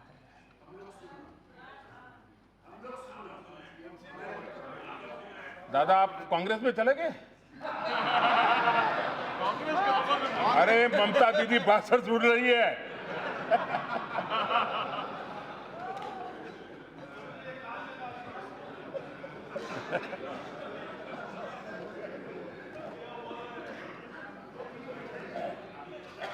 कांग्रेस के लिए जानना बहुत जरूरी है और जो यहां नहीं है उनको भी जानना जरूरी है। भूपेंद्र कुमार दत्त एक समय में ऑल इंडिया कांग्रेस कमेटी में थे, उसके सदस्य थे। स्वतंत्रता संग्राम के दौरान 23 साल उन्होंने जेल में बिताए थे। वो एक ऐसे महापुरुष थे जिन्होंने न्याय के लिए 78 दिन 78 डे जेल के अंदर भूख हड़ताल की थी और ये भी उनके नाम एक रिकॉर्ड है। विभाजन के बाद भूपेंद्र कुमार दत्त पाकिस्तान में ही रुक गए थे। वहां की संविधान सभा के वे सदस्य भी थे। जब संविधान का काम चल ही रहा था, अभी तो संविधान का काम चल ही रहा था, शुरुआत के दिन थे, और उस समय भूपेंद्र कुमार दत्त ने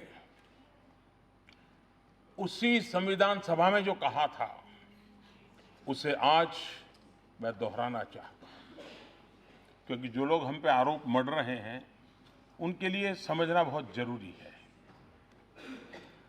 भूपेंद्र कुमार दत्त ने कहा था, so far as this side of Pakistan is concern, the minorities are practically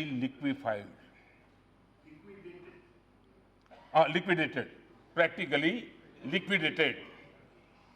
Those of us who are here to live represent near a core of people still left in East Bengal, live under a total sense of frustration.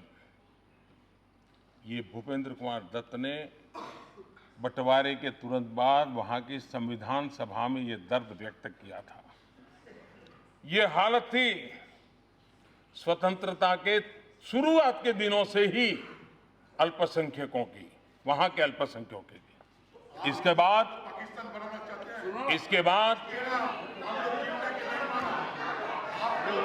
बाद पाकिस्तान में स्थिति इतनी खराब हो गई कि भूपेंद्र दत्त को भारत आकर के शरण लेनी पड़ी और बाद में उनका निधन भी ये मां भारती की गोद में हुआ। तब के पाकिस्तान में आपके लिए तो कुछ नहीं हुआ जी, कुछ नहीं हुआ। आपके लिए तो सामान्य, हाँ आए तो आए, मरे तो मरे। यही है, यही आपकी सोच है, यही आपकी सोच है महापुरुष, यही आपकी सोच है।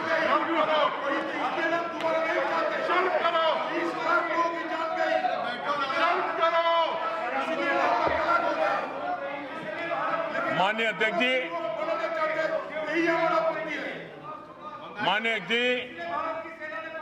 तब के पाकिस्तान में एक और बड़े स्वतंत्र सेनानी रुक गए थे, जोगेंद्रनाथ मंडल। वे समाज के बहुत ही पीड़ित, शोषित, कुचले हुए समाज का प्रतिनिधित्व करते थे। उन्हें पाकिस्तान का पहला कानून मंत्री भी बनाया गया था। 9 अक्टूबर 1950, अभी आजादी के और बंटवारे के 2-3 साल हुए थे। 9 अक्टूबर 1950 को उन्होंने अपना इस्तीफा दे दिया था। उनके इस्तीफे का एक पैराग्राफ इस्तीफे में जो लिखा था उसको मैं कोट करना चाहता हूं। उन्होंने लिखा था, I must say that this policy of driving out Hindus from Pakistan has succeeded completely in West Pakistan and is nearing completion in East Pakistan. उन्होंने आगे कहा था, Pakistan has not given the Muslim League entire satisfaction and a full sense of security.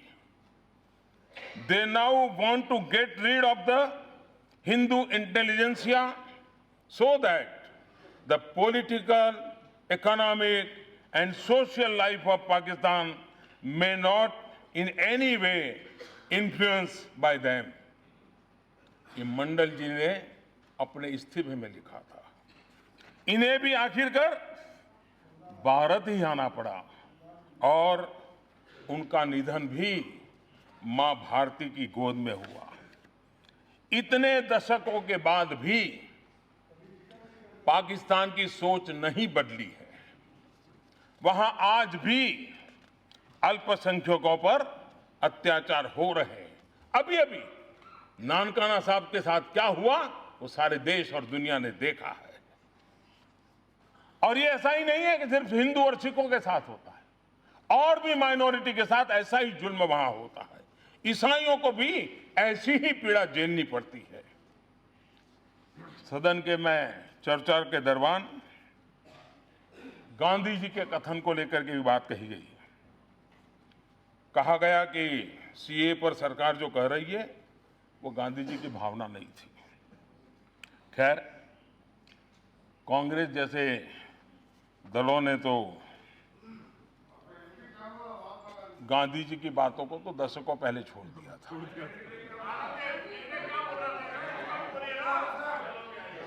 पूरी तरह quotable court is available और हमने 50 बार दे दिया है।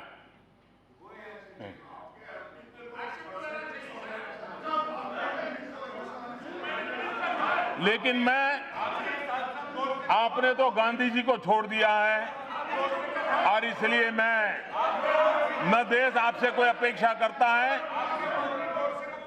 लेकिन जिसके आधार पर कांग्रेस की रोजी रोटी चल रही है, मैं आज उनकी बात करना चाहता हूं। 1950 में नेहरू लियाकत समझौता हुआ। भारत और पाकिस्तान में रहने वाले माइनॉरिटीज की सुरक्षा को लेकर के यह समझौता हुआ। समझौते का आधार पाकिस्तान में धार्मिक अल्पसंख्यकों के साथ भेदभावपूर्ण व्यवहार नहीं होगा। पाकिस्तान में रहने वाले जो लोग हैं, जिसमें जो धार्मिक अल्पसंख्यक है, जिसकी बात हम बोल रहे हैं, उसके संबंध में नेहरू और लियाकत के बीच में एग्रीमेंट हुआ था। अब कांग्रेस को जवाब देना होगा। नेहरू जैसे इतने बड़े सेक्युलर, नेहरू जैसे इतने बड़े महान विचारक, इतने बड़े विजनरी और आपके लिए सब कुछ, उन्होंने उस समय वहां की माइनॉरिटी के बजाय सारे नागरिक ऐसा शब्द प्रयोग क्यों नहीं किया? अगर इतने ही महान थे, इतने उदार थे, तो क्यों नहीं किया भाई? कोई तो कारण होगा। लेकिन इस सत्य को आप कब तक जुठलाओगे? भाइयों बहनों, माननीय सदस्य अध्यक्ष जी और माननीय सदस्यगण, ये उस समय की बात है। ये मैं उस समय की बात बता रहा हूं।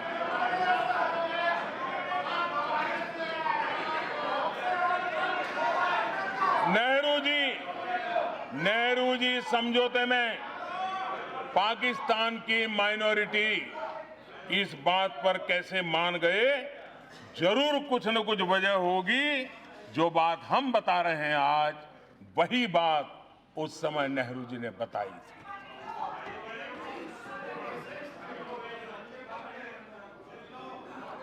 माननीय अध्यक्ष जी,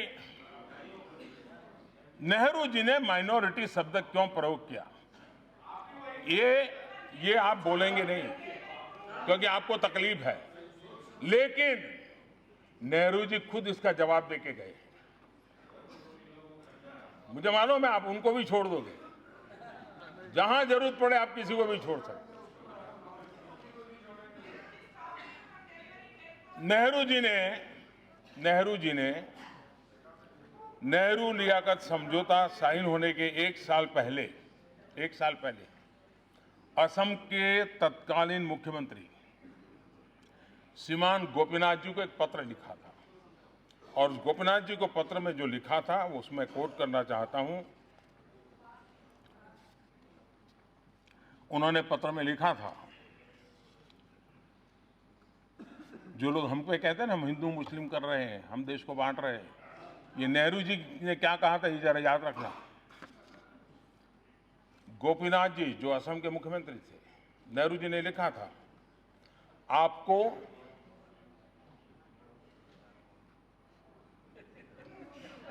आपको हिंदू शरणार्थियों और मुस्लिम इमिग्रेंट्स, इसके बीच फर्क करना ही होगा और देश को इन शरणार्थियों की जिम्मेदारी लेनी ही पड़ेगी।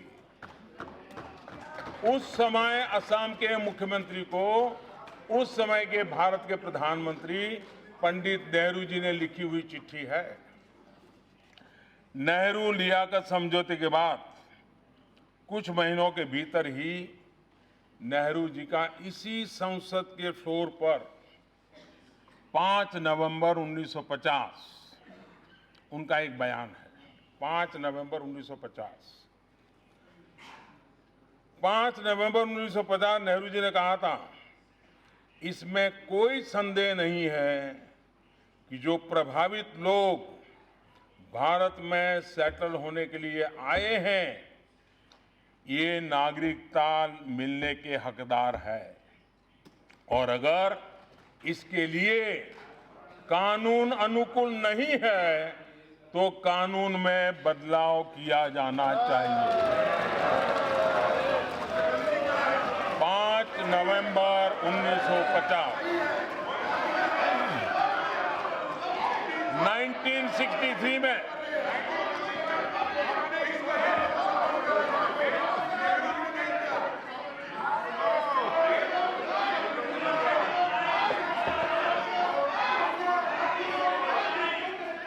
1963 में लोकसभा में, इसी सदन में और इसी जगह से 1963 में कॉल अटेंशन मोशन हुआ। उस समय प्रधानमंत्री नेहरू तत्कालीन विदेश मंत्री के रूप में भी जिम्मेदारी संभाल रहे थे। मोशन का जवाब देने के लिए विदेश राज्य मंत्री श्रीमान दिनेश सिंह जी जब बोल रहे थे तो आखिर में प्रधानमंत्री नेहरू जी ने बीच में उन्हें टोकते हुए कहा था, और उन्होंने जो कहा था मैं कोट कहता हूं, पूर्वी पाकिस्तान में वहां की अथॉरिटी हिंदुओं पर जबरदस्त दबाव बना रही है। ये पंडित जी का स्टेटमेंट था। पाकिस्तान के हालात को देखते हुए गांधी जी नहीं, नेहरू जी की भावना भी रही थी। इतने सारे दस्तावेज हैं, चिट्ठियां हैं, स्टैंडिंग कमेटी की रिपोर्ट्स हैं, सभी इसी तरह के कानून की वकालत करते रहे हैं। मैंने इस संबंध में तथ्यों के आधार पर अब मैं कांग्रेस के खास रूप से पूछना चाहता हूं और उनकी इकोसिस्टम भी मेरे सवाल समझेगी। जो ये सारी बातें मैंने बताई, क्या पंडित नेहरू कम्युनल थे? मैं जरा जानना चाहता हूं।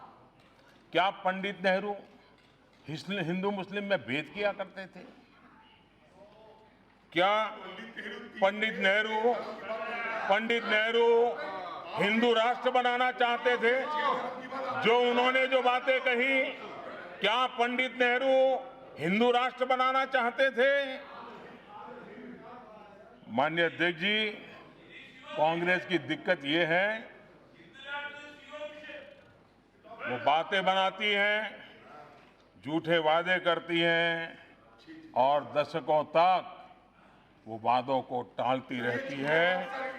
आज हमारी सरकार अपने राष्ट्र निर्माताओं की भावनाओं पर चलते हुए फैसले ले रही है, तो कांग्रेस को दिक्कत हो रही है। और मैं फिर से स्पष्ट करना चाहता हूं, इस सदन के माध्यम से इस देश के 130 करोड़ नागरिकों को बड़ी जिम्मेवारी के साथ संविधान की मर्यादाओं को समझते हुए कहना चाहता हूं, संविधान की जिम्मेवारियों को समझते हुए कहना चाहता हूं, संविधान के प्रति समर्पण भाव से कहना चाहता हूं, देश के 130 करोड़ नागरिकों से कहना चाहता हूं, सीएए इस बिल से, इस एक्ट से हिंदुस्तान के किसी भी नागरिक पर किसी भी प्रकार का कोई प्रभाव होने वाला नहीं, चाहे वो हिंदू हो, मुस्लिम हो, सिख हो, ईसाई हो, किसी को नहीं होने वाला। इससे भारत की माइनॉरिटी को कोई नुकसान होने वाला नहीं।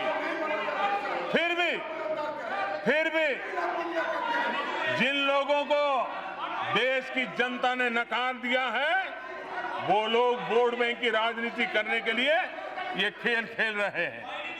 और मैं जरा पूछना चाहता हूं, मैं कांग्रेस के लोगों से विशेष रूप से पूछना चाहता हूं, जो माइनॉरिटी के नाम पर अपनी राजनीतिक रोटियां सेकते रहते हैं, क्या कांग्रेस को 84 के दिल्ली के दंगे याद है? क्या माइनॉरिटी के साथ, क्या वो माइनॉरिटी नहीं थी? वो माइनॉरिटी से कही था। क्या आप उन लोगों के, हमारे सिख भाइयों के गले में टायर बांध करके उनको जला दिया था?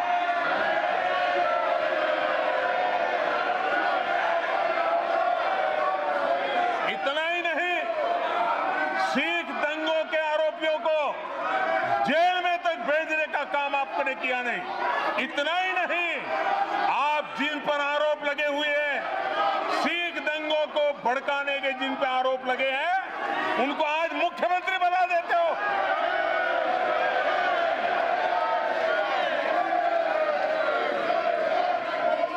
सिख दंगों को आरोपियों को सजा दिलाने में उन हमारी विधवा माताओं को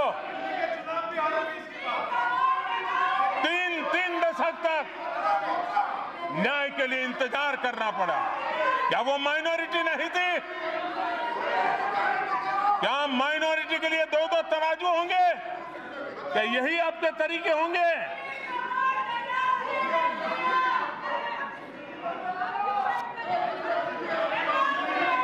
माननीय अध्यक्ष जी, कांग्रेस पार्टी जिसने इतने सालों तक देश में राज किया, आज वो देश का दुर्भाग्य है कि जिसके पास एक जिम्मेवार विपक्ष के रूप में देश को अपेक्षाएं थी, वो आज गलत रास्ते पर चल पड़े हैं। ये रास्ता आपको भी मुसीबत पैदा करने वाला है, देश को भी संकट में डालने वाला है। और ये चेतावनी मैं इसलिए दे रहा हूं, हम सबको देश की चिंता होनी चाहिए, देश के उज्जवल भविष्य की चिंता होनी चाहिए। आप सोचिए, अगर राजस्थान की विधानसभा कोई निर्णय करे, कोई व्यवस्था खड़ी करे और राजस्थान में वो कोई मानने को तैयार ना हो, जल से जुलूस निकाले, हिंसा करे, आगजनी लगाए, आपकी सरकार है, क्या स्थिति बनेगी? मध्य प्रदेश, आप वहां बैठे हैं, मध्य प्रदेश की विधानसभा को निर्णय करे और वहां की जनता उसके खिलाफ इसी प्रकार से निकल पड़े, क्या देश ऐसे चल सकता है? क्या एनआरकी का रास्ता? और इसलिए आपने बहुत कुछ किया है, आपने इतना गलत किया है, इसीलिए तो वहां बैठना पड़ा है।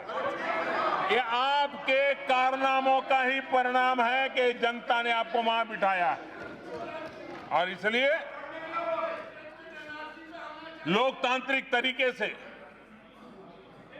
देश में हर एक को अपनी बात बताने का हक है, लेकिन झूठ और अफवाहें फैला करके, लोगों को गुमराह करके हम कोई देश का भला नहीं कर पाएंगे।